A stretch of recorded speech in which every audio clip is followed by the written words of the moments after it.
Bé, moltes gràcies per estar de nou amb nosaltres.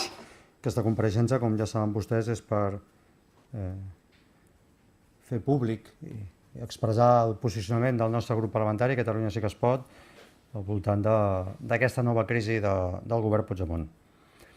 La segona crisi del govern en pocs dies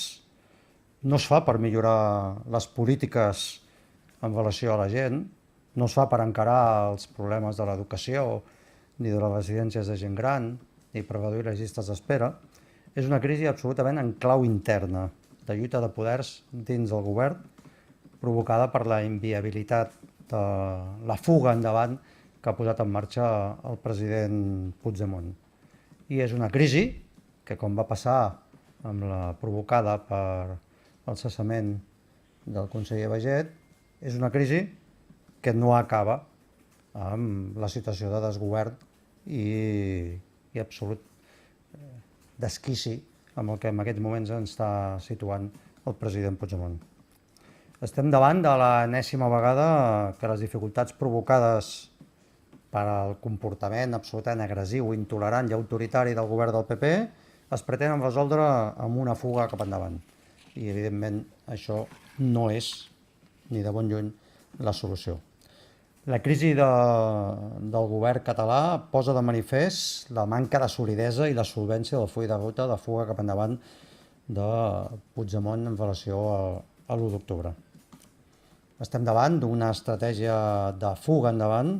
del president Puigdemont que es presenta com un gegant mediàtic però que té els peus de fang polítics i avui ho veiem amb aquesta nova crisi.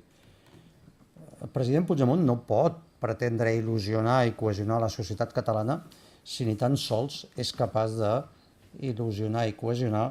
el seu govern. I l'única cosa que se li ocorre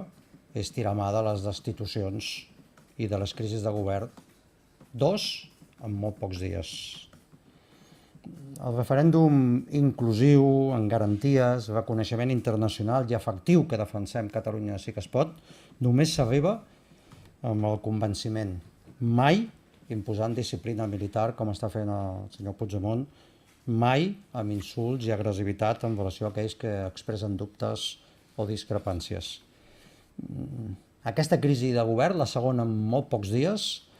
no expressa fortalesa del govern Puigdemont, sinó al contrari, feblesa. No enforteix el referèndum que necessitem, sinó que l'afableix. Entre altres coses perquè no té com a objectiu fer més viable el referèndum de l'1 d'octubre. Té com a objectiu una pugna interna dins de Junts pel Sí per veure qui apareix com a culpable del fracàs de la fuga endavant que suposa el plantejament que en aquests moments s'està fent el govern i qui mana o qui té l'hegemonia, qui surt guanyant d'aquesta pugna interna després de l'1 d'octubre. Avui aquesta crisi no aporta més inclusió, sinó més exclusió. No aporta més garanties, sinó que les fa saltar pels aires. No facilita el reconeixement internacional, sinó que propicia l'aïllament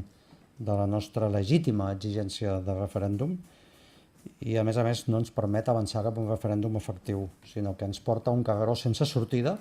que, curiosament, reforça l'autoritarisme del govern Rajoy.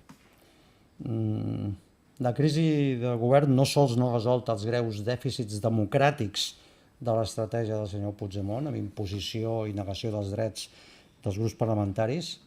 a aquest Parlament, sinó que agreuja aquesta crisi democràtica i, per tant, afebleix el referèndum.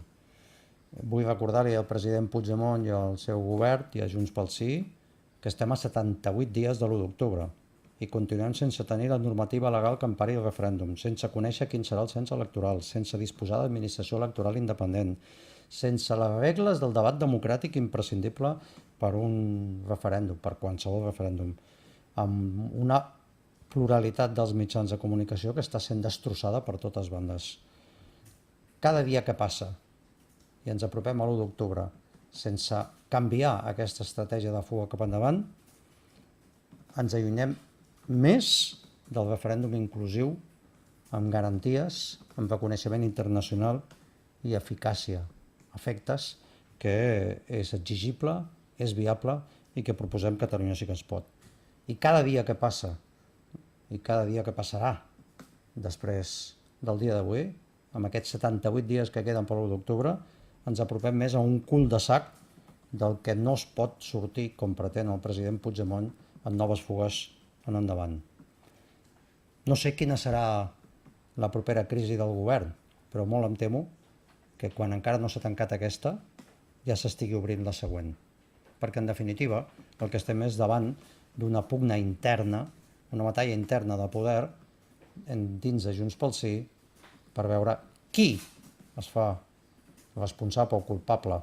de que aquesta fuga endavant no vagi a aquest lloc i qui acaba hegemonitzant el 2 d'octubre el seu espai polític. La ciutadania de Catalunya en general, però especialment les persones que han lluitat durant molt de temps per assolir un referèndum inclusiu amb garanties, reconeixement internacional i efectiu, no es mereixen un govern i un president, una majoria, que juguin a la ruleta russa amb el referèndum, que és el que està fent en aquests moments el president Puigdemont. Estem profundament convençuts a Catalunya sí que es pot que no serà Puigdemont ni Junts pel Sí el que ens porti amb el referèndum que necessitem. És per això que estem convençuts i assumim aquest compromís que hauran de ser altres els que després de la destrossa que estan provocant hauran de refer acords, compromisos, il·lusió per fer avançar el referèndum que necessitem, que només podrà venir del seu caràcter inclusiu, amb garanties, reconeixement internacional i capacitat, per tant, de tenir efectes polítics.